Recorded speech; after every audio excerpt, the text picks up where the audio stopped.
আশহাদু আশহাদু আল্লাহ ইলাহা আল্লা ইলাহা ইল্লাল্লাহ ইল্লাল্লাহ ওয়া আশহাদু ওয়া আশহাদু আন্না কে পপ তারকা থেকে হয়েছেন মুসলিম, এরপর থেকে পরিপূর্ণ ইসলামের পথে হাঁটতে থাকেন।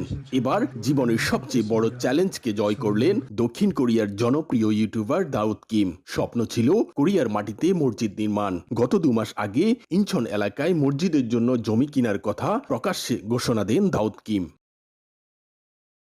মসজিদ নির্মাণ করতে গিয়ে স্থানীয় বাসিন্দাদের বাধার সম্মুখীন হতে হয় কিমকে। তাদের দাবি, এখানে মসজিদ নির্মিত হলে কমে যাবে জমির দাম। 1 কিলোমিটারের মধ্যে স্কুল থাকায় শিক্ষার্থীদের সমস্যা হতে পারে, এমন অভিযোগও তুলেন স্থানীয়রা। অন্যদিকে চুক্তি বাতিল করেন জমির মালিক। পাশাপাশি প্রশাসনিক বাধার মুখে পড়েন দাউদ কিম।